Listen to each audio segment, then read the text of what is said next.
Depuis le Moyen-Âge, la construction des cathédrales gothiques fascine par le nombre de mystères qu'elles dissimulent. Beaucoup d'informations concernant leur conception, leur décoration ou même leur utilisation ont disparu au fil des siècles. C'est le cas par exemple du choix de leur emplacement. Aujourd'hui, la plupart des historiens pensent que les sites étaient choisis en fonction des matériaux disponibles.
Pour construire une cathédrale de cette taille, on s'en doute, il faut un nombre incommensurable de pierres.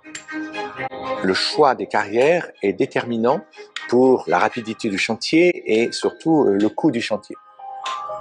Plus la carrière est lointaine, plus on va mettre de temps et plus ça va coûter cher. Mais il existe peut-être une autre explication au choix de ces emplacements. Une explication plus mystérieuse, plus secrète.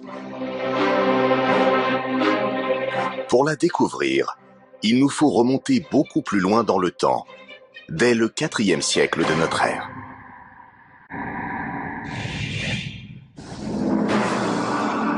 Nous sommes en 313 après Jésus-Christ, une date capitale dans l'histoire des cathédrales.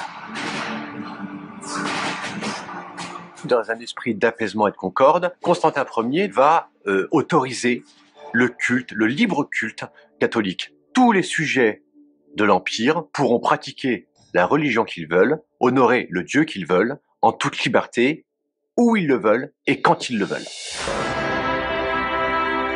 Cette décision signe ainsi l'acte de naissance officiel de toutes les églises que nous connaissons aujourd'hui en Europe.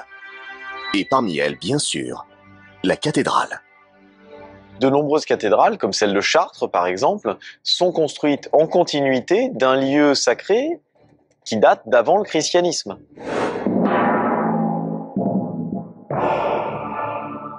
Notre-Dame de Chartres est emblématique de cette christianisation des lieux de culte païens. Ce phénomène est d'abord le fruit d'un raisonnement pragmatique. Pour réussir son implantation et durer, le christianisme doit effacer les traces des précédentes religions. Il y a le désir de convertir l'ancien monde, de transformer les anciennes énergies en énergies nouvelles. Donc on construit la cathédrale par exemple sur un temple dédié à Mercure, ou bien sur un puits dédié à Saturne. Mais selon certaines hypothèses, cette christianisation des lieux de culte pourrait aussi avoir une explication beaucoup moins rationnelle. Des historiens affirment en effet qu'en s'implantant sur les mêmes sites que les druides, les premiers chrétiens cherchaient aussi à s'approprier leur mystérieux pouvoir. Au Moyen-Âge, les édifices religieux, et en particulier la cathédrale, sont fondés sur des lieux à forte connotation magique. Parmi les bâtisseurs des cathédrales, on va trouver des gens qui sont naturellement très à l'écoute de toutes ces forces invisibles qui peuvent émaner du sol, de la terre, des eaux, et qui vont permettre de pouvoir déterminer l'endroit favorable pour construire l'édifice.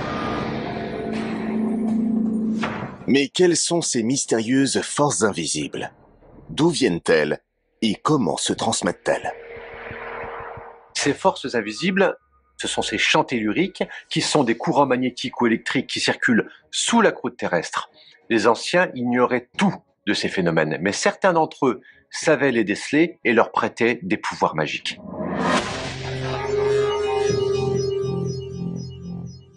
L'existence de ces champs magnétiques a été prouvée scientifiquement à la fin du 19e siècle. Comme n'importe quel courant électrique, ils ont une réelle influence sur notre métabolisme. Le magnétisme peut influencer les mentalités, peut influencer l'humeur. Donc à partir de là, on peut donner une définition très simple de l'énergie tellurique comme étant une énergie invisible capable de modifier ou d'influencer le comportement des gens. S'ils étaient incapables de l'expliquer rationnellement, les anciens savaient donc repérer ces lieux qui influençaient le métabolisme de la population. D'où la volonté des premiers prêtres païens de bâtir leur temple à ces endroits précis, considérés comme magiques. Toutes ces forces telluriques vont permettre aux fidèles de pouvoir s'élever vers Dieu avec naturellement l'aide de toutes les forces de la nature. Au IVe siècle, lorsque la religion chrétienne s'étend dans tout le pays, les premiers prêtres ont bien sûr entendu parler des propriétés extraordinaires de ces temples païens qui nourrissent la spiritualité des fidèles. Ils ont bien l'intention d'en bénéficier à leur tour pour favoriser l'expansion rapide de leur nouvelle religion. On a construit les cathédrales, les églises les unes sur les autres parce que le lieu qui était choisi était dépositaire à la fois d'une histoire liée à la construction d'un temple ancien païen, en même temps d'une énergie tellurique avérée sur le lieu. Donc, plutôt que d'aller construire à côté, là où finalement on ne trouvait rien, il était naturellement impératif de construire le nouvel édifice sur cette base-là. Cette croyance est à l'origine du halo de mystère qui entoure aujourd'hui encore la construction de nos plus beaux chefs-d'œuvre gothiques.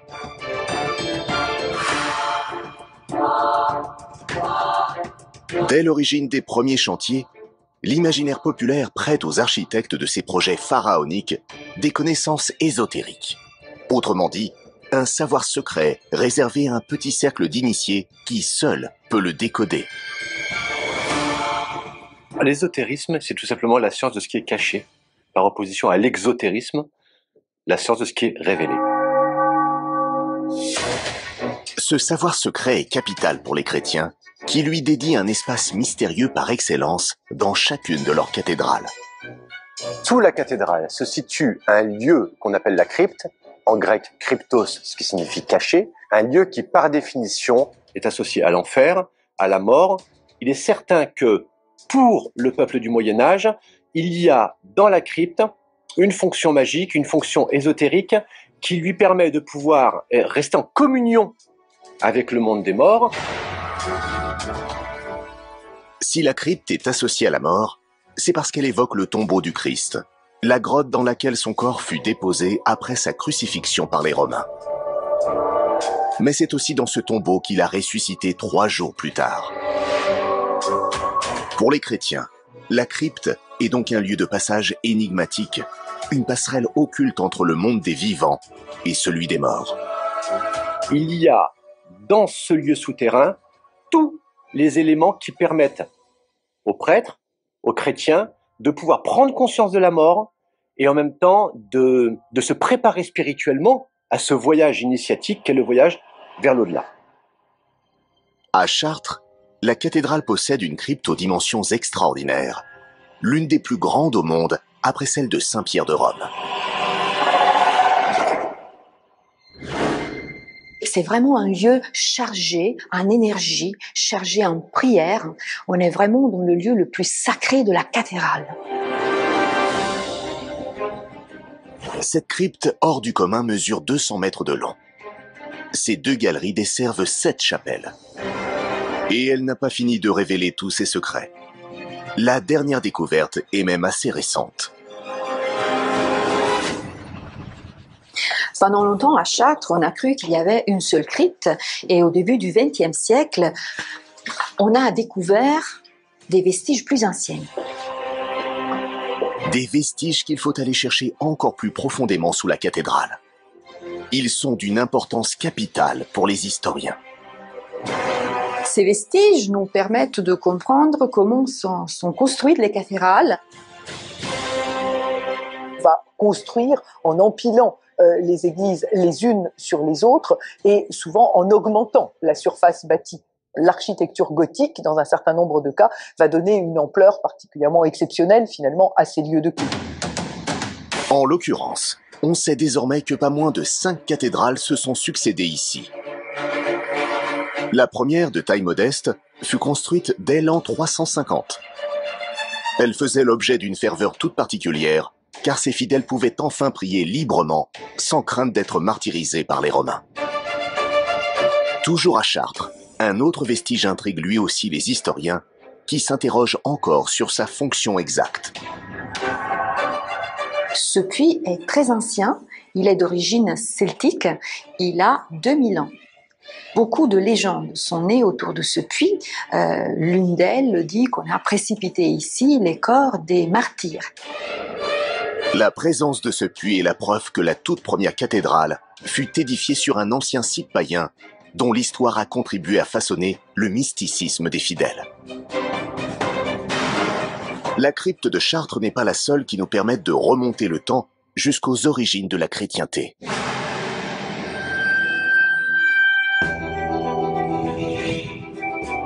À Strasbourg, des fouilles archéologiques récentes ont mis au jour un lieu enseveli dont personne ne soupçonnait l'existence. Ce lieu se trouve très précisément sous l'une des chapelles adjacentes de la cathédrale. C'est des fouilles qui ont eu lieu dans les années 1970 et qui ont permis de redécouvrir une partie de l'histoire de la cathédrale. Ces fouilles nous ont permis de comprendre en fait que les cathédrales étaient construites sur des vestiges beaucoup plus anciens. Ici, on a des murs en fait qui correspondent à un camp romain de la 8e légion d'Auguste qui date de 0 à 400 de notre ère. Plus on va creuser dans le sol, plus on va voyager à travers le temps. Donc là ici, on a à peu près 0 à 400 de notre ère. Et tout de suite à gauche, ici, on a le mur des fondations de la cathédrale de Werner, en fait, qui est daté, la première pierre est datée de 1015. Et juste après, juste derrière moi ici, se trouvent les fondations des contreforts gothiques, qui sont datées à peu près de 1250 et qui soutiennent en fait les murs de la nef gothique. À l'origine, ces cryptes étaient des grottes sacrées, taillées dans le roc ou maçonnées sous la terre. Les premiers chrétiens persécutés par les Romains s'en servaient pour y dissimuler les tombeaux de leurs martyrs, autour desquels ils se réunissaient ensuite pour prier. La tradition a perduré jusqu'au Moyen Âge, comme en témoigne la crypte de la basilique Saint-Denis.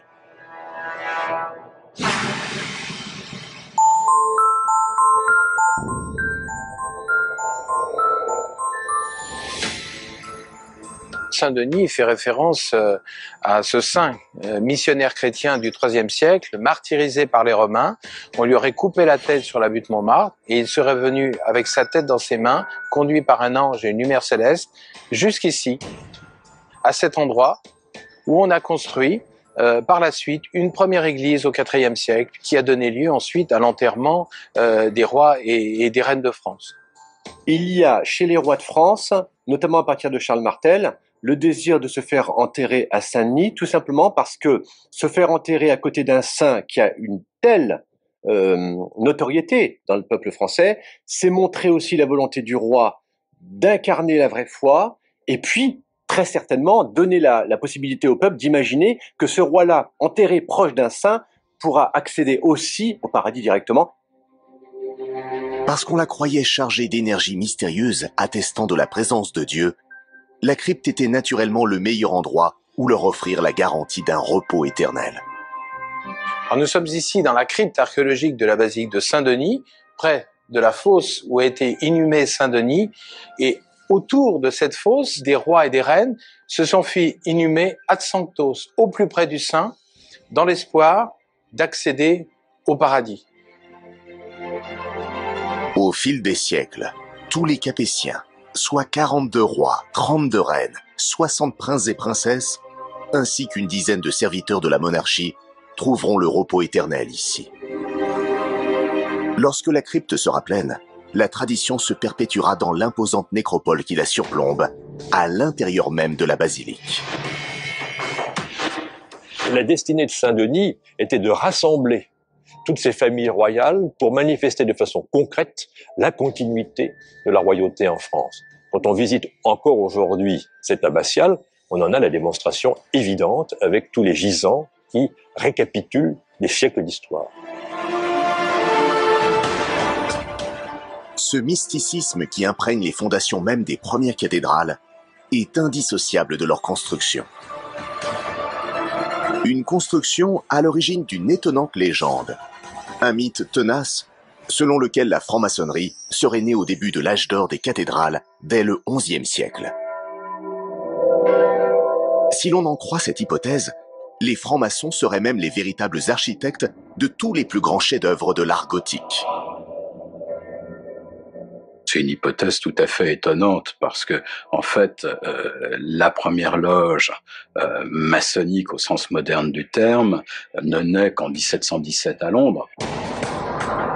Mais si la franc-maçonnerie est bien née au XVIIIe siècle, pourquoi Erwin von Steinbach, l'un des principaux maîtres d'œuvre de la cathédrale de Strasbourg, est-il parfois présenté comme l'un des pères de la franc-maçonnerie? Qui étaient les premiers francs-maçons? Ont-ils vraiment construit les cathédrales? Pour percer cette énigme, il faut remonter au premier chantier des monuments, dès le XIe siècle. À l'époque de la construction des cathédrales, les maçons travaillent dans des loges qui sont ni plus ni moins que des espaces qui étaient aménagés dans le chantier, des espaces fermés dans lesquels ils pouvaient transmettre leur savoir et travailler sur le chantier à l'abri des regards. Il y a la volonté de ne pas montrer à ceux qui ne sont pas membres de la corporation, de la confrérie, un certain nombre de clés de savoir, parce qu'il est extrêmement préjudiciable que des secrets ou des astuces, des tours de main soient captés. Ces maçons sont bien plus que de simples tailleurs de pierre. Ce sont des ingénieurs qui travaillent dur pour résoudre des problèmes géométriques et mathématiques complexes, afin de construire des édifices de plus en plus grands, de plus en plus lumineux. Mais quel est le lien entre ces maçons traditionnels des cathédrales et la franc-maçonnerie que l'on connaît aujourd'hui? Et pourquoi Erwin von Steinbach est-il l'un des très rares maîtres d'œuvre dont l'histoire a retenu le nom? À ces époques-là, c'est tout d'abord le nom des puissants, le nom de ceux qui dirigent, l'évêque dans son évêché, qui dirige et qui paye tous ces travaux. Ce sont ces noms-là qui vont être notés bien avant le nom de l'architecte. Il y a très peu de maîtres d'œuvre connus. C'est plus les commanditaires que les architectes. Même dans les cathédrales là, du Moyen-Âge, il n'y en a aucun qui a laissé son nom. Alors, comment expliquer la curieuse notoriété du maître d'œuvre de Strasbourg? Maître Erwin est-il le chaînon manquant entre les maçons traditionnels et les premiers francs-maçons? L'explication se trouve peut-être dans la définition même de la franc-maçonnerie. Le terme franc-maçon viendrait, donc au travers de l'anglais Freemason, de maçon libre, libre de voyager de chantier en chantier, d'un pays à un autre, pour y apporter leur connaissance de l'art de bâtir. Donc de n'être pas soumis à certaines contraintes vis-à-vis des pouvoirs politiques, des pouvoirs ecclésiastiques. C'est la science face à l'obscurantisme de l'Église. Donc on progresse dans tous les domaines, et cela, il est évident que ça va à l'opposé de l'Église. La différence essentielle entre les francs-maçons et les catholiques, c'est que pour les catholiques, c'est Dieu qui sauve l'homme, pour le franc-maçon, c'est l'homme qui se sauve lui-même. L'homme devient son propre Dieu. Selon cette hypothèse, c'est donc le refus du dogme de l'Église qui serait à l'origine du culte du secret des loges maçonniques. Car au Moyen-Âge, oser remettre en cause l'immanence de Dieu est un péché mortel. Prétendre que l'homme peut se sauver tout seul, c'est véritablement le fondement de l'hérésie. Et au Moyen-Âge, c'était passible du bûcher bien avant l'Inquisition.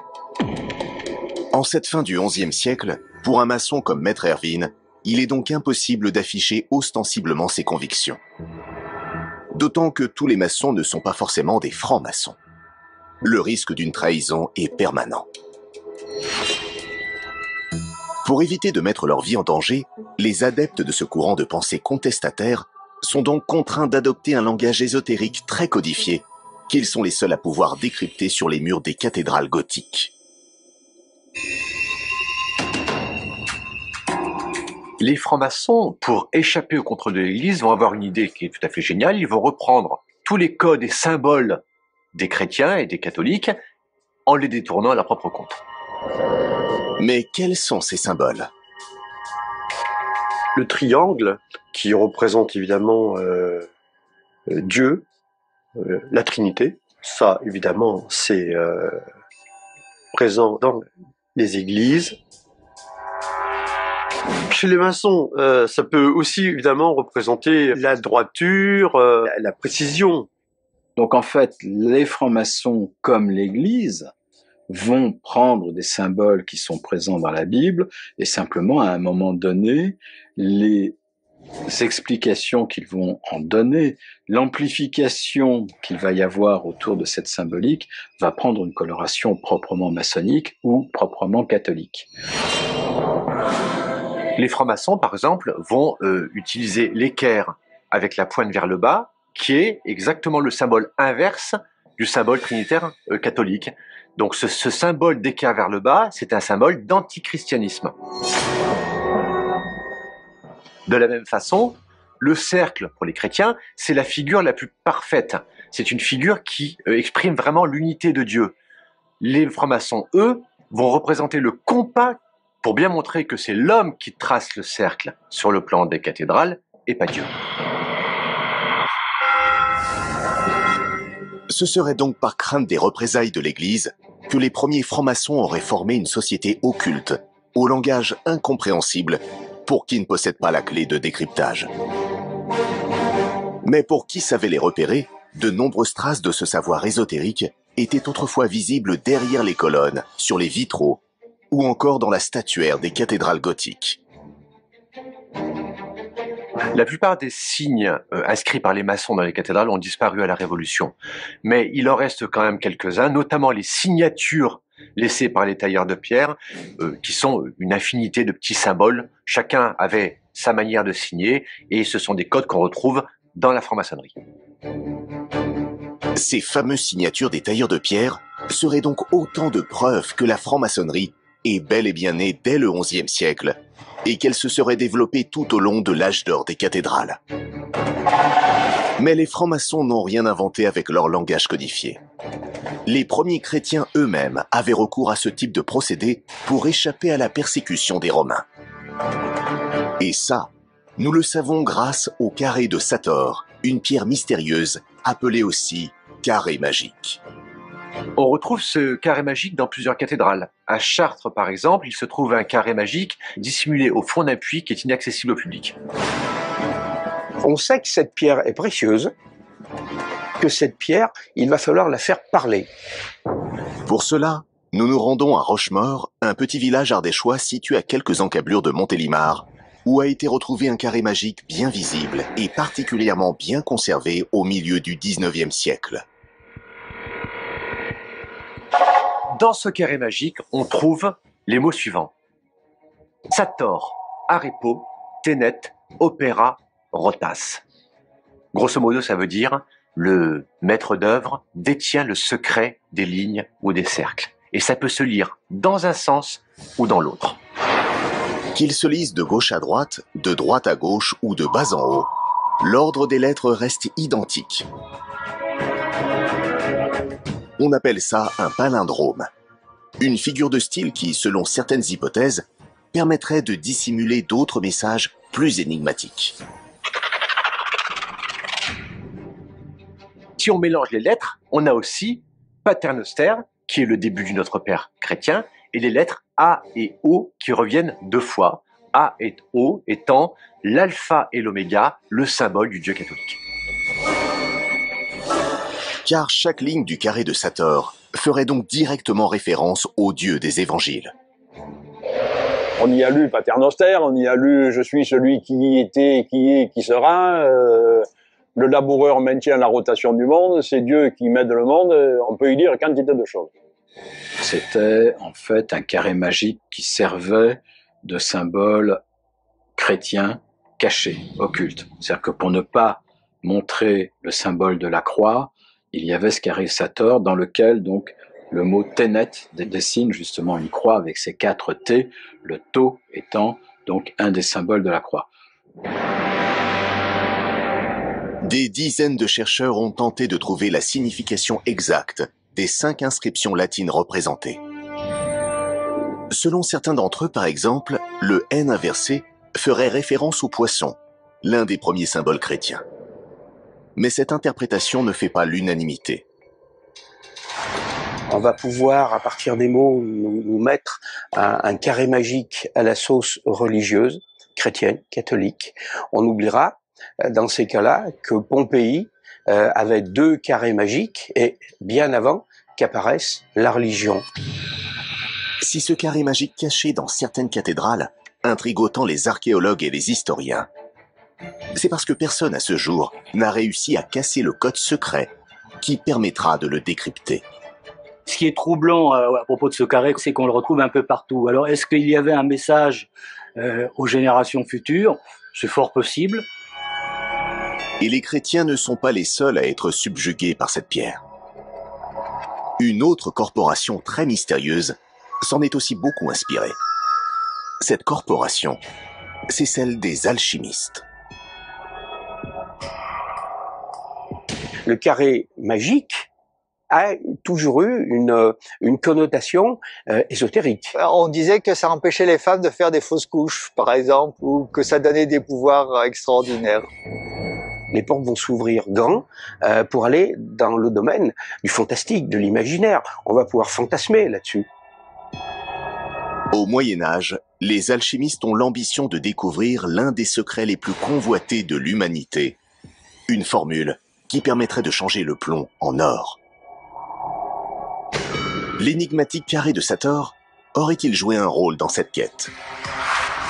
Les alchimistes s'en seraient inspirés pour avoir une protection pratiquement magique.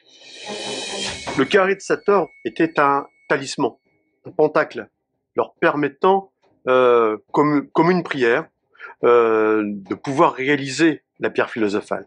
Tout ce qui était mystérieux a pu inspirer les alchimistes, puisqu'ils étaient en permanence dans la culture du cryptage de leurs recherches. Le carré Sator a pu être utilisé à certains moments pour signifier la difficulté de l'œuvre alchimique. Pour transformer le plomb en or, les alchimistes multiplient les expériences un peu partout dans le royaume de France. Ils expérimentent, testent et travaillent la matière sans relâche. Ça les faisait vraiment fantasmer, cette histoire de transformer le plomb en or. Ne sachant pas quelle matière était à l'origine de la pierre philosophale, ils ont travaillé sur toutes les matières possibles, imaginables. Donc, au fur et à mesure, ils découvraient la composition de ces matières. Les expériences alchimistes auraient donc contribué à améliorer les connaissances en physique et en chimie. Autant de découvertes scientifiques qui se seraient ensuite révélées très utiles à la conception des cathédrales. On raconte même que les alchimistes auraient participé activement à leur construction. Mais qu'en est-il réellement? Ils ont travaillé sur les couleurs des vitraux. Donc, on dit souvent que les rouges et les bleus de Chartres seraient l'œuvre d'alchimistes. Les maîtres verriers, nécessairement, s'occupaient de chimie. La chimie des couleurs leur était connue. Nécessairement, aussi, ces maîtres verriers ont fait des recherches pour trouver le plus beau bleu, pour trouver le plus beau rouge. Donc il est probable que ces maîtres verriers pratiquaient une forme d'alchimie. Si les vitraux de la cathédrale de Chartres doivent leur fantastique couleur au travail des alchimistes, celle de Notre-Dame de Paris serait-elle aussi imprégnée de leur savoir? Notre-Dame de Paris, c'est le vaisseau mère de l'alchimie. Notre-Dame reste un des endroits particuliers pour les alchimistes. Dès le Moyen-Âge, l'évêque Guillaume de Paris, qui était à l'origine de ces décors, était un alchimiste. Il avait donc sans doute laissé là quelques symboles pouvant intéresser le grand art. Notre-Dame de Paris, c'est un endroit qui va attirer les alchimistes. On le sait, dès le XVIe siècle, ils se réunissent là pour discuter, se retrouver ensemble. Et puis, il va y avoir un certain nombre d'ouvrages d'alchimistes qui vont détailler certaines sculptures en leur donnant des explications alchimiques très précises. Sur le portail central, ces 24 médaillons qui représentent des scènes religieuses auraient en fait un double sens, biblique pour les chrétiens et ésotérique pour les alchimistes. Les murs de Notre-Dame de Paris seraient donc une sorte de livre de pierre à plusieurs niveaux de lecture. Bien sûr, ce livre, il se décode à deux niveaux. Il y a le niveau, je dirais, du livre ouvert, c'est-à-dire le livre religieux, comme il se doit, parce que c'est quand même un monument aussi pour pratiquer la religion. Par contre, il y a aussi une seconde lecture à un niveau, à un autre degré, c'est-à-dire ce que moi j'appellerais le livre fermé, le livre ésotérique. Et donc, on décode toujours les écrits bibliques, mais à un niveau alchimique.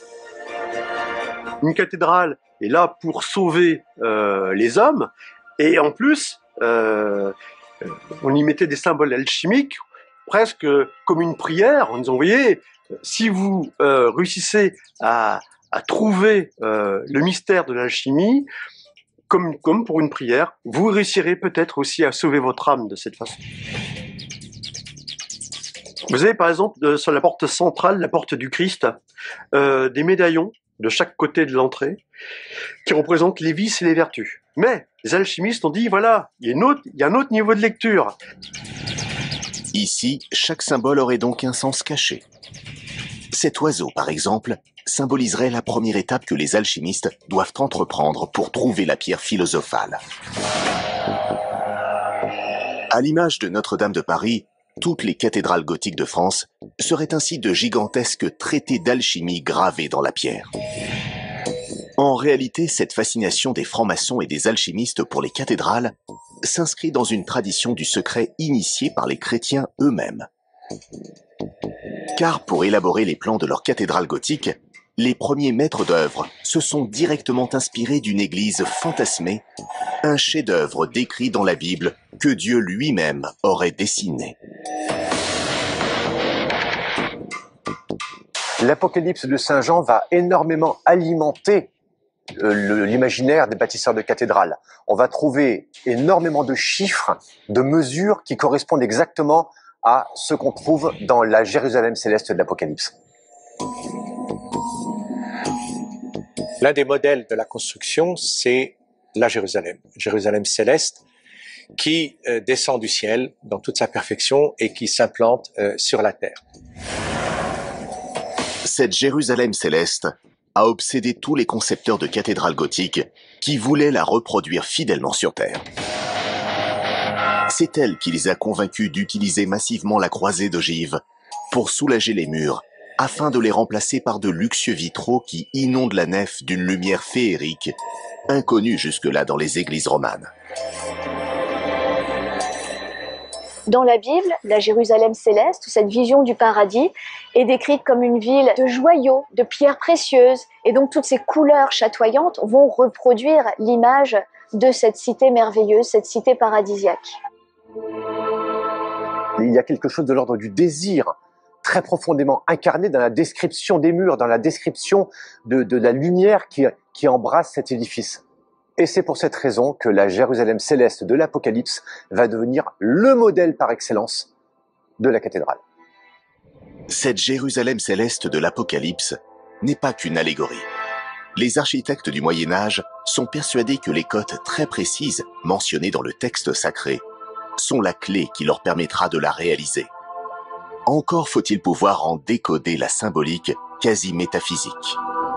Il se trouve que dans l'Apocalypse, il y a de nombreux chiffres qui permettent d'évaluer la taille de cette Jérusalem céleste, qui constitue donc une mesure idéale.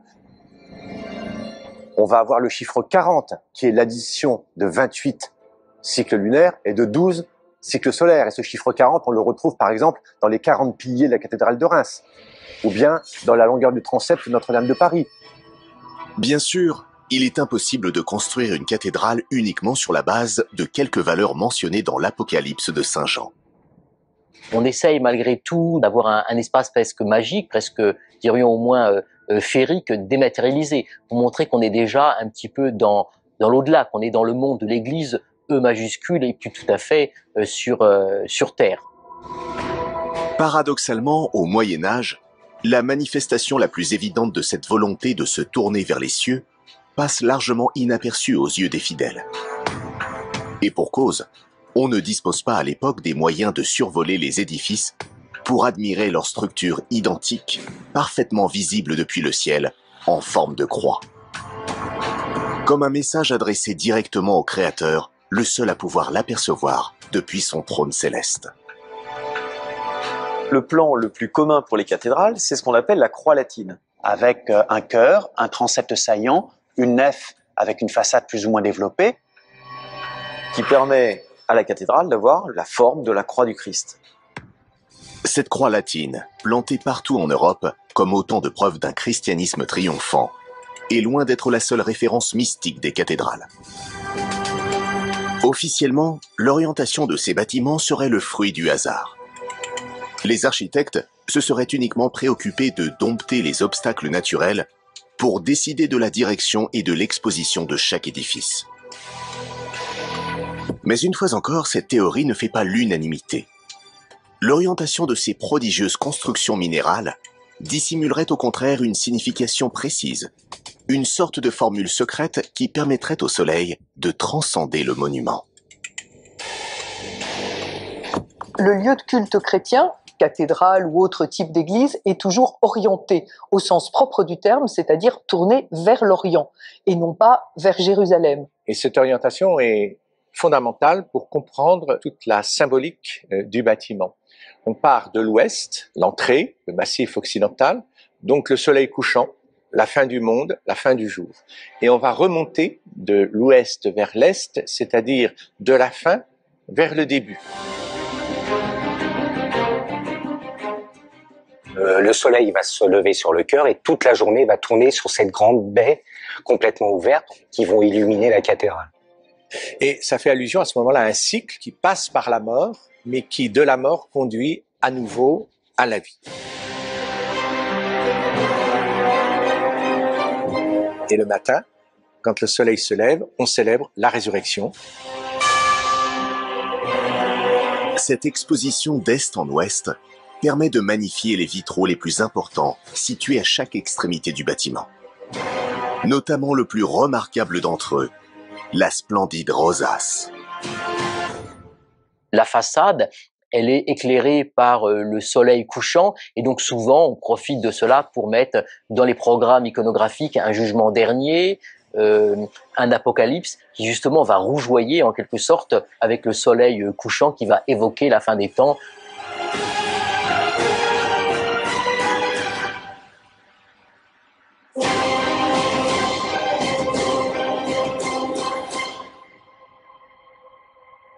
Ce jeu permanent avec les rayons du soleil offre aux fidèles un fantastique spectacle coloré, sans cesse renouvelé. Avec une constante immuable, quelle que soit l'heure de la journée, la lumière est étudiée pour se concentrer sur le cœur de la cathédrale. Cette disposition, dont la symbolique est évidemment puissante, donne à la croisée du transept un rôle particulier. C'est ici que bat le cœur profond de l'édifice. Ici que se rencontrent à la fois la divinité et l'humanité. Des croix latines gigantesques, fruit d'une énigme enfin résolue de la Bible, qui essaime partout dans le paysage. Des palais de pierre inondés de couleurs chaudes et magiques. Une architecture qui paraît presque flotter en apesanteur. Dans un monde où les lois de la physique et de la géométrie sont encore une abstraction inaccessible aux fidèles, la réalisation de tels chefs-d'œuvre apparaît comme la preuve incontestable de l'existence de Dieu. La foi, c'est la condition même de la vie. On supporte les épidémies, les guerres, les massacres, on supporte les calamités, la précarité de l'existence, la perte de tes enfants, toujours au nom de la foi. Parce que la foi nous promet un monde meilleur. Mais ce monde meilleur se mérite. Dans l'espoir d'y accéder, les fidèles doivent se livrer à une sorte de parcours initiatique qui commence dès leur entrée dans ce temple de lumière qu'est la cathédrale gothique, véritable trait d'union entre les hommes et le divin. La cathédrale, c'est d'abord un espace sacré, un espace lumineux, sacralisé par la lumière des vitraux. On y entre, déjà d'une certaine façon, on est sanctifié, allégé de la plupart de ses peines, le démon étant tenu à l'extérieur par les gargouilles qui lui font peur. Rentrer dans l'église, c'est passer derrière la façade, derrière la représentation de l'Apocalypse, et donc on est déjà dans le royaume de Dieu. On a franchi le seuil de l'église, on a franchi en quelque sorte la porte du monde terrestre. Une fois passé l'entrée, commence alors un long cheminement parsemé de symboles que seuls les initiés savent interpréter. Le fidèle peut être invité à parcourir justement la longueur, si vous voulez, de la nef, qu'il l'oriente progressivement vers le chœur, vers ce sanctuaire, comme on l'appelle aussi, où sont célébrés les mystères du culte.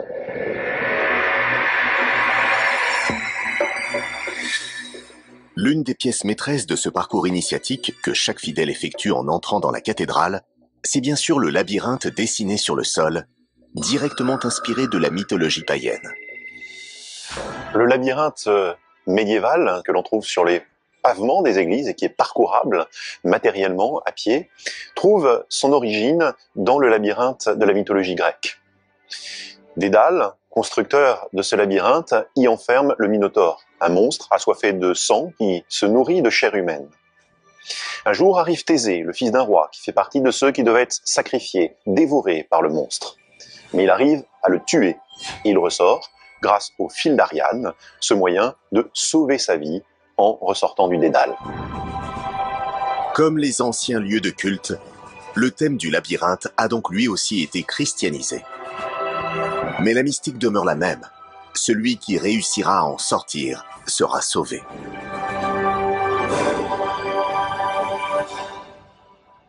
Les gens du Moyen-Âge connaissent très bien cette mythologie. Ils lui donnent des siècles plus tard un sens profond et purement chrétien. Le Minotaure, c'est Satan, mais surtout la mort, la disparition et le néant. Thésée, c'est désormais le Christ. Le Christ qui, au soir de Pâques, traverse l'ensemble de ces méandres compliqués, traverse les enfers, vient affronter et vaincre la mort et offre la vie éternelle à tous ceux qui ont attendu depuis la nuit des temps. Le labyrinthe de Chartres, situé à l'entrée de la nef, sous le portail gothique qui abrite la rosace, est l'un des plus grands jamais réalisés. Il se déploie sur plus de 261 mètres. Aujourd'hui, on continue à parcourir le labyrinthe, comme depuis des siècles. Les gens du Moyen-Âge le parcouraient comme un véritable outil de résurrection. Une façon de croire qu'au bout du chemin, il y a la Jérusalem céleste. Le lieu où Dieu accueille tous ceux qui veulent venir à lui. C'est pour cette raison que les fidèles du Moyen-Âge surnommaient ces labyrinthes les chemins de Jérusalem. Seules les cathédrales de Chartres et d'Amiens les ont conservées. Ailleurs, les chanoines ont fini par les détruire, exaspérés, dit-on, par les déambulations permanentes des croyants les plus fervents. Mais le succès de ces labyrinthes montre que la récupération des symboles et des mythes païens avait un effet démultiplicateur sur l'engouement des fidèles. Toutes ces merveilles nimbées de mystères impressionnent et attirent toujours plus de croyants dans les cathédrales. La révolution de l'art gothique n'est donc pas seulement esthétique.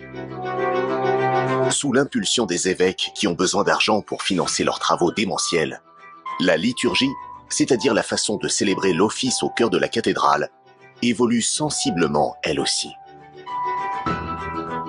Avec l'avènement des grandes cathédrales gothiques, on assiste à une transformation, à un renouvellement complet de l'exercice cultuel. La messe devient un véritable spectacle. Elle devient une immense pièce de théâtre avec renouvellement du mobilier liturgique qui devient splendide. On met tout en scène à travers l'apparat des tenues liturgiques. On peut imaginer aussi les odeurs des parfums qu'on va répandre au fur et à mesure du déroulement de la cérémonie. Et puis la lumière qui vient de plusieurs sources. Un éclairage coloré par les vitraux, bien évidemment, et puis aussi la lumière artificielle de tous ces cierges qui sont mis en abondance et de plus en plus nombreux à chaque fois qu'on célèbre une fête importante. L'objectif est clair. Chaque fidèle doit être suffisamment impressionné pour adhérer sans poser de questions. Il doit suivre aveuglément le déroulement des offices que les moines ont pensés pour lui, dans son intérêt et pour la plus grande gloire de Dieu. Ce sont eux les initiés de ce nouveau temple gothique. Ce sont les moines qui donnent le ton de la prière. Les fidèles apprennent leur prière par cœur. C'est transmis par la tradition orale et c'est les chanoines qui leur apprennent. Et ils prient agenouillés par terre parce qu'il n'y a pas de chaise dans la cathédrale. D'ailleurs, les seuls qui ont le droit de s'asseoir, ce sont les chanoines. On voit tout autour de nous les stalles. Ce sont ces chaises qui permettent au groupe, au collège des chanoines, de s'installer et de suivre les offices de la journée. Ces stalles sont disposées face à face de chaque côté du chœur, de manière à ce que justement leurs occupants puissent se répondre dans une sorte de dialogue. La prière, c'est un dialogue. Un dialogue, oui, mais seulement entre initiés. Le profane, lui, doit rester à l'écart. Les moines prient pour l'ensemble de la société. La messe est célébrée dans des chœurs extrêmement clos. Les fidèles ne voient pas grand-chose. La plupart des cathédrales que nous pouvons admirer aujourd'hui n'ont pas conservé cette espèce de ligne de démarcation qui séparait autrefois la nef, remplie de fidèles, du chœur, réservé au clergé. Quand on entre aujourd'hui dans une cathédrale, le regard porte très très loin, jusqu'au chœur. Ce n'était absolument pas le cas au Moyen-Âge. À l'époque, un épais mur de bois ou de pierre, richement décoré et sculpté, scindait les cathédrales en deux. Alors ici, à Noyon, le chœur était clôturé, tout juste ici, par ce qu'on appelait un jubé. C'est en fait une clôture liturgique qui coupait la cathédrale en deux. Et donc l'endroit où nous sommes ici, le chœur, c'est l'endroit où les chanoines se retrouvaient et donc priaient. Donc l'ensemble était complètement coupé des fidèles qui étaient de l'autre côté. Noyon, superbe cathédrale de transition entre le roman et le gothique, a subi de terribles dégâts lors de la Révolution française de 1789, au cours de laquelle ses statues de pierre et son jubé ont été saccagés. Heureusement, ce dernier n'a pas disparu. Et grâce au travail méticuleux de médiévistes passionnés et d'experts en architecture du patrimoine, il est actuellement en pleine restauration, inaccessible au public. Ce jubé du XIVe siècle a été reconstitué ici. Alors on le voit, il est quand même très imposant et richement décoré. Et on a sur les deux côtés, on va se rapprocher ici, voilà, un ancien petit autel, donc côté occidental, côté fidèle, pour les petites messes ou les petits offices. Pour les grands événements ou les grandes messes, l'officiant pouvait monter sur les hauteurs et ainsi s'adresser aux fidèles du côté occidental dans la nef. Cette volonté de séparer les membres du clergé de la masse des fidèles contribue à entretenir la fascination obéissante de ces derniers. D'une certaine façon, on distingue ainsi ceux qui savent de ceux qui ignorent, dans la plus pure tradition ésotérique des premiers lieux de culte païen. Le fidèle ne va pas se rendre dans le sanctuaire qui est réservé au clergé. Le clergé, il est abrité derrière des barrières de chœur. L'autel lui-même est souvent au fond de l'église. L'autel est même entouré de rideaux, ce qu'on appelle des courtines. Mais de plus en plus, on s'attache à ce qu'il voit, ce qui s'y passe, et c'est notamment l'un des apports de l'architecture gothique. Donc ça donne davantage encore de solennité, de mystère, en quelque sorte, puisque les fidèles aperçoivent qu'il se passe quelque chose, ils ont les rumeurs de la musique, des autels, mais ils ne voient pas réellement ce qui se passe. Et donc le fidèle tourne son regard finalement vers cette lumière du monde qui lui arrive depuis l'Orient par la célébration du culte et à travers justement la parole aussi du clergé qui lui est adressée depuis ce cœur de l'Église. Au Moyen-Âge, les fidèles n'assistent pas à la messe, mais ils sont invités à écouter les prêches des chanoines chargé de leur enseigner l'histoire religieuse et de leur indiquer les règles à respecter pour mener une vie saine et pieuse. Or, pour sauver son âme, il faut avoir la foi. Une foi inébranlable, aveugle et permanente. Et pour ça, les prêches ne suffisent pas. Les fidèles doivent pouvoir s'appuyer sur quelque chose de plus fort, une force à la fois surnaturelle et incontestable, car certifiée authentique par l'Église elle-même. Il faut croire. Or, pour croire, et Saint Augustin le disait déjà, il faut des miracles. Des miracles. De quoi rassurer les fidèles sur l'existence de Dieu. Le miracle au Moyen-Âge, c'est ni plus ni moins que la manifestation de la présence de Dieu concrète dans la vie des fidèles.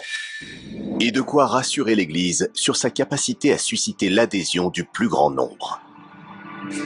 C'est une espèce de curieux fourneau cosmique, comme le four alchimique qui transformait le plomb en or, eh bien l'homme de la rue est transformé en fidèle.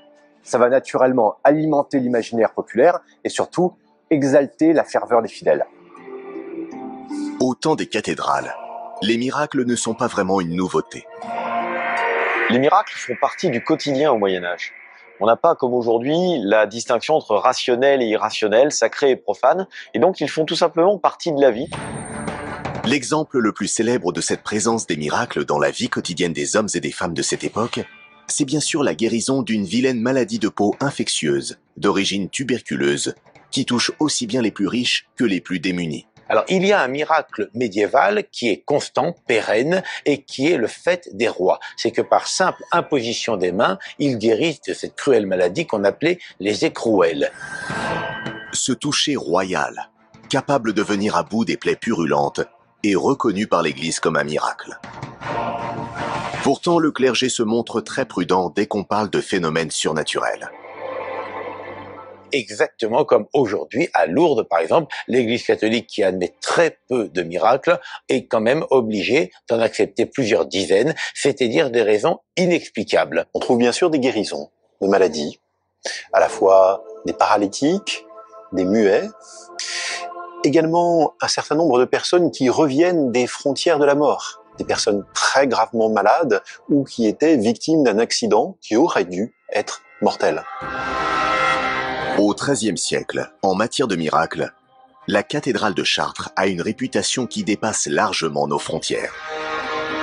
L'édifice aurait été le théâtre de miracles si nombreux qu'en 1225, 5 ans seulement après la consécration de la cathédrale gothique, les évêques décident d'y consacrer un livre.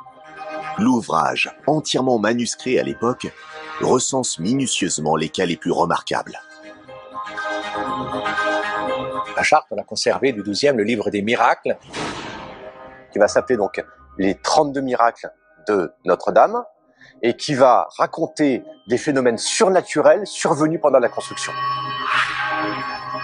Nous avons des témoignages très forts, très certains, d'hommes fiables et qui parlent de guérison. L'un des miracles les plus célèbres consignés dans ce manuscrit se serait déroulé en 1216. Une femme, paralysée des 2 jambes, prénommée Madeleine, aurait ressenti un flux d'énergie incroyable la transpercer de part en part, alors qu'elle franchissait le portail de la cathédrale, portée par ses 2 fils. Quelques minutes plus tard, elle retrouvait l'usage de ses 2 jambes comme par magie, ou plus exactement après avoir embrassé le voile de la Vierge Marie. Car c'est là que le secret des miracles de Chartres résiderait. Ici, ce n'est pas simplement une cathédrale consacrée à Marie. C'est une cathédrale qui est, prenons les mots du Moyen-Âge, son vestiaire, puisqu'elle y a déposé son vêtement. Notre-Dame de Chartres détient en effet l'un des plus importants trésors de la chrétienté, le voile de la Vierge. On l'appelle aussi la Sainte Chemise. C'est le vêtement qu'aurait eu Marie sur elle, dit la tradition, au moment de l'annonciation et de la naissance de Jésus. Ce voile mythique aurait donc été en contact direct avec l'enfant Jésus. Personne ne sait ce qu'il est devenu dans les toutes premières années de la chrétienté, mais peu importe. Lorsqu'il réapparaît des siècles plus tard, son authenticité ne fait pas le moindre doute. Le voile de la Vierge arrive à Chartres en 876. C'est un cadeau de Charles le Chauve, roi de France, à la cathédrale. Lui-même l'avait eu de son grand-père, Charlemagne. Sa présence ici explique pourquoi plus de 5 cathédrales ont été construites sur le même site depuis l'édit de Constantin Ier au IVe siècle. La relique du voile fascine les fidèles autant que la Vierge elle-même. On vient de très loin pour lui offrir des victuailles, des bêtes ou de l'argent qui font la fortune de l'évêque.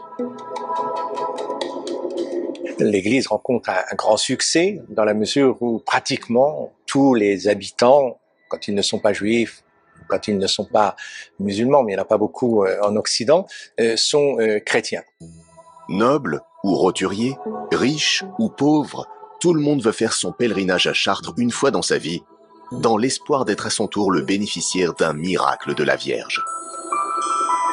Il y a des rois, des princes qui veulent faire ce voyage à un moment précis de leur vie. Tous convaincus que dans cette présence particulière, dans cet objet qui les rapproche du divin, se joue un moment spécial.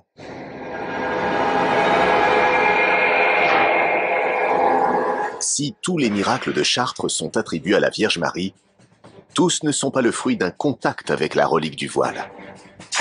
Plusieurs faits inexplicables, qualifiés de surnaturels, se seraient produits à un endroit très précis de la cathédrale que l'on a fini par identifier. Cet endroit, c'est l'un des piliers de l'édifice. Ici, à Notre-Dame du Pilier, depuis des siècles, les gens viennent ici prier pour que Marie elle-même intercède auprès de son Fils. Ici, comme au Moyen-Âge, les gens expriment physiquement leur attention, leur dévotion envers Marie. Ils touchent le pilier, ils l'embrassent. Pilier ou voile de la Vierge, quoi qu'il en soit, les reliques seraient de véritables faiseuses de miracles. Comment expliquer ce pouvoir magique? Les fidèles sont persuadés que pour provoquer un miracle, il faut s'approcher au plus près de Dieu. Or, dans les cathédrales, au bout de la nef, ils peuvent espérer toucher le Créateur du doigt très concrètement par l'intermédiaire des saintes reliques. L'élan de foi de ce Moyen-Âge s'accompagne naturellement d'un culte immodéré des reliques. Une relique, c'est un objet qui a été au contact avec un saint ou bien un fragment du corps du saint. Et du coup, on va vénérer un os, un tibia, un crâne, une phalange qui vient d'un corps saint ou bien un vêtement qui a été en contact avec lui. Embrasser une relique, ce n'est pas tant embrasser un objet qu'embrasser le saint qui est derrière, lui qui est à côté du trône du Père Céleste. Et donc, espérer profondément que ce saint va vous introduire plus facilement à l'éternité. Les pèlerins d'une grande piété sont prêts à traverser toute la France pour les voir, et si possible les toucher. Leur raisonnement est simple. Si un saint peut faire des miracles, un fragment de son corps, de sa tunique, ou même un simple objet qu'il utilisait peut le faire aussi. L'évêque va en jouer de façon maximale. La relique a une double fonction. Elle est thaumaturge et tutélaire. Thaumaturge, elle fait des miracles, et puis elle est tutélaire, elle protège. Au point que pour construire une cathédrale, il faut une relique. Du côté des évêques bâtisseurs qui rêvent de cathédrales toujours plus hautes, toujours plus somptueuses, l'exploitation de ces reliques est la promesse de rentrée d'argent phénoménale. On va organiser des cérémonies autour des reliques pour susciter les dons. Car qui dit pèlerinage, dit offrande. Il faut pour cela mettre en valeur un saint puissant qui puisse être un intercesseur efficace. Les ressources générées par ces reliques sont si importantes que les évêques ont parfois la tentation d'en abuser. Il faut reconnaître effectivement qu'on va exploiter ces reliques d'une façon intensive et parfois un peu démesurée. Mais il existe bien d'autres formes de miracles similaires à ceux que l'on retrouve dans la Bible. Apparition d'anges ou de saints, guérison inexpliquée, résurrection d'entre les morts. Ces phénomènes étranges, spectaculaires, remontent au premier temps de la chrétienté et sont présentés comme autant de preuves de l'existence de Dieu. N'oubliez pas que l'évangile, par exemple, est plein de miracles. Le premier qui est souriant, qui était mal, c'est la transformation de l'eau en vin. D'une certaine façon, il faut que l'édifice qui abrite les reliques relève lui-même d'un miracle. Un miracle architectural, ostentatoire et stupéfiant. Mais dans une société encore largement analphabète, un tel ouvrage ne peut avoir qu'un écho restreint auprès d'un petit cercle de privilégiés. Pour s'adresser au plus grand nombre, il faut donc trouver un autre moyen de communication. Et un moyen qui est choisi, c'est celui de l'image.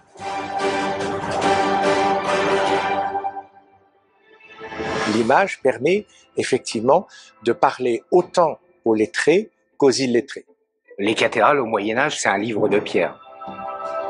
Donc ça va raconter principalement la Bible. Donc l'illettré, a priori, ne sait pas lire, mais par les images, il va pouvoir interpréter, lire donc les mystères chrétiens. C'était la seule façon pour le peuple, en fait, de comprendre à la fois la Bible, la liturgie, et d'expliquer comme une bande dessinée, en fait, qu'on pouvait voir sur les murs. La cathédrale, c'est un lieu de communication. Lieu de communication entre Dieu et les hommes. Une communication qui s'opère par les images, qui sont une sorte de raccourci, de résumé du texte.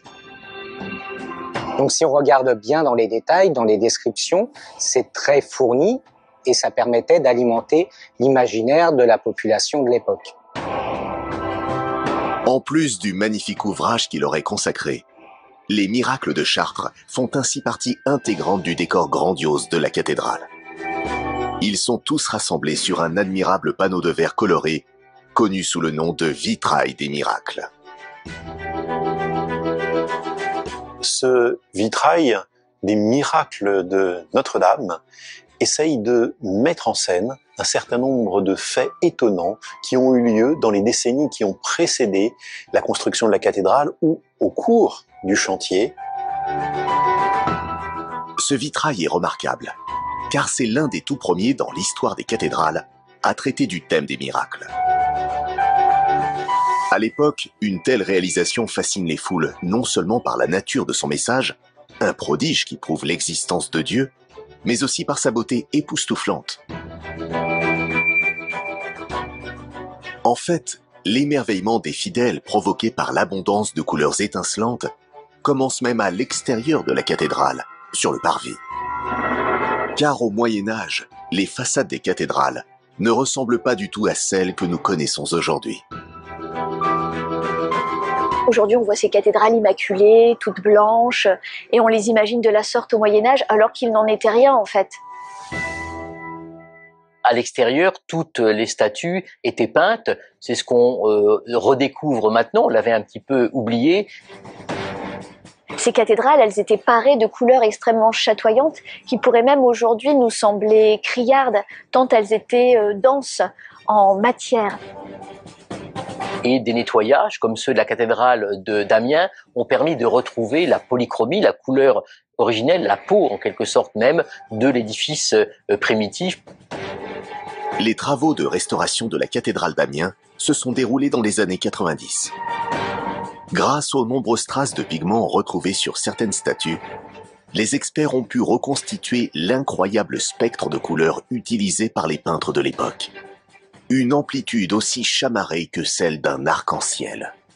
Le peintre médiéval, il faut l'imaginer donc devant le mur, parce qu'il peint à fresque, littéralement, c'est-à-dire la peinture fraîche. Il prépare un enduit sur le mur et ensuite il peint largement des pigments qu'il a dilués avec de l'eau, des couleurs qu'il a broyées puis diluées, et il peint. Ici, par exemple, au portail du Beau-Dieu, on peut trouver au niveau du tympan, au niveau de la gueule du Léviathan, encore des traces de polychromie, ainsi qu'au niveau du vêtement et du regard du Christ juge qui domine ce tympan. À Amiens, les traces les plus exceptionnelles se trouvent sur le portail de la Mère Dieu. Elles prouvent que ces peintures étaient très soigneusement entretenues. Les restaurateurs ont retrouvé jusqu'à 26 couches de peinture sur ce portail qui est dédié à la Mère Dieu. On comprend que cette couleur, elle permettait de rendre les personnages beaucoup plus expressifs, quasi vivants aux yeux des fidèles qui découvraient cette Bible de pierre peinte face à eux. Lorsqu'au Moyen-Âge, on colorise les murs des cathédrales, on utilise des couleurs qui sont en relation avec la symbolique qu'on leur prête. Le bleu, les teintes sombres, sont censés exprimer le monde de la nuit, l'Ancien Testament, le monde des ténèbres. Les couleurs rouges, jaunes sont censées exprimer le monde de la lumière et le monde de la résurrection. Le réalisme était poussé à l'extrême. Même les plus petits détails, comme la pupille des yeux de chaque statue, étaient patiemment représentés. Grâce au minutieux travail des historiens, allié à l'utilisation de technologies ultramodernes, nous savons aujourd'hui à quoi ressemblait la cathédrale d'Amiens voici près de 800 ans. Toutes ces couleurs sont projetées sur le statuaire de la façade au millimètre près, grâce à un dispositif optique particulièrement complexe. Aujourd'hui, lorsque vous regardez la restitution des polychromies, vous voyez la cathédrale telle qu'elle était au Moyen-Âge, dans la même condition de lumière et avec les mêmes couleurs restituées. On a environ 50% des couleurs qui ont été retrouvées lors des restaurations, et il y a à peu près 50% restants qui ont été extrapolés à partir de documents d'époque. Dans un même soir, vous pouvez apprécier la cathédrale telle qu'elle était en 1220, mais aussi au XIVe, au XVe siècle, où les couleurs évoluaient, les couleurs ont même disparu, ont été repeintes en noir, en grisaille, jusqu'à complètement disparaître pour arriver à l'état actuel. Au Moyen-Âge, depuis la tunique d'un personnage jusqu'au détail de son regard, la couleur est donc partout sur les cathédrales. Une couleur forte, assumée, qui doit hypnotiser le fidèle en lui procurant une émotion incomparable. C'est le cas par exemple à Amiens, où le contraste est particulièrement fort avec les quartiers populaires. Il faut imaginer le choc des fidèles au Moyen-Âge lorsqu'ils arrivent face à cette cathédrale peinte, qui est la plus grande jamais construite au Moyen-Âge, qui avoisine les cieux.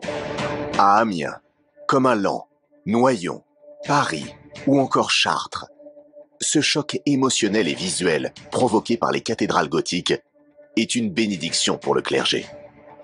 Il prédispose le fidèle à intégrer puis retenir facilement le message délivré par l'Église dans ses somptueux décors bariolés de couleurs. À l'époque, cette prouesse artistique fait la fierté des évêques, pour qui posséder la plus belle des cathédrales est une fin qui justifie tous les moyens, y compris les plus inhumains. On l'a oublié aujourd'hui, mais les cathédrales ont aussi été le théâtre de scènes vraiment macabres. L'une d'entre elles s'est déroulée au XIIIe siècle à Beauvais. Ce matin-là, un détenu est sorti de son cachot sous bonne escorte. Qui est-il? Qu'a-t-il fait? Et pourquoi l'emmène-t-on vers la cathédrale? Certaines situations sur les chantiers sont particulièrement périlleuses. Lorsque, par exemple, un effondrement se produit à cause d'un coup de vent et qu'il reste des maçonneries qui risquent de s'écrouler, eh bien là, c'est une tâche, effectivement, qui est cruciale et en même temps que, sans doute, pas grand monde ne veut faire. On demande à un des prisonniers, qui est dans les cachots de l'évêque, s'il veut bien gagner sa liberté en faisant tomber les vestiges pour pouvoir engager la reconstruction. Et s'il échoue dans sa tâche et qu'il y laisse la vie, après tout, c'est pas les condamnés qui manquent au Moyen-Âge. C'est exactement ce qui se produit en 1284, juste après l'effondrement de la cathédrale de Beauvais. Ce détenu, c'est un dénommé Balbert, condamné à 12 ans de bagne pour le meurtre d'un paysan. Il vient d'être désigné pour escalader l'édifice jusqu'au clocher afin de le débarrasser des moellons restés en suspension. Ici, tout s'effondre. La voûte centrale et toutes les voûtes périphériques. Par contre, le reste est encore en place. Donc c'est bien un effondrement vertical qui se produit. Il reste quelques éléments qui menacent de tomber. Donc évidemment, c'est très risqué. Balbert est sommé par les chanoines de se hisser au sommet de la cathédrale, sous le regard à la fois horrifié et captivé de la foule, qui ne voudrait manquer ce spectacle pour rien au monde. À cet endroit, les rafales de vent sont redoutables.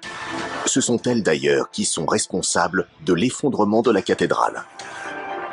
Ici, on voit bien en fait la forme très plate en forme de voile, un voile de pierre qui faisait face au vent et qui a causé probablement l'effondrement de 1284. Il y avait donc cette forte prise au vent et qui a pu mettre en vibration le haut de la pile et décrocher en fait un des arcs-boutants. Ce matin d'hiver 1284, Balbert parvient à dominer sa peur du vide pour dégager le plus gros des débris. Alors que sa mission est sur le point de s'achever, c'est la chute. Balbert s'écrase plusieurs mètres plus bas sur la toiture du transept. Cette histoire tragique n'est pas un cas isolé. Comme Balbert, des centaines de détenus ont trouvé la mort au cours d'opérations suicides, transformées en spectacles lugubres pour construire ou réparer les cathédrales gothiques.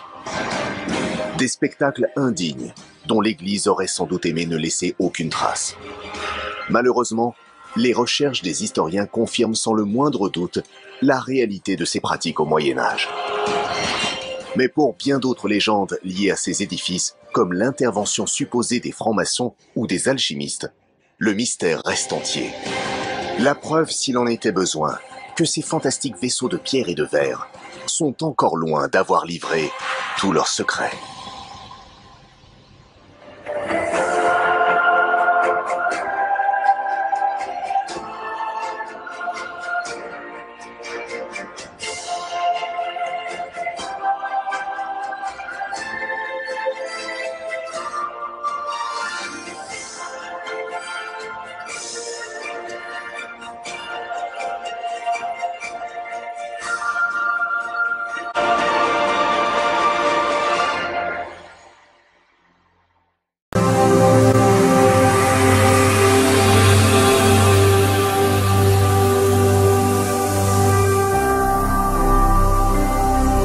Jésus-Christ TV, vous connaîtrez la vérité et la vérité vous affranchira.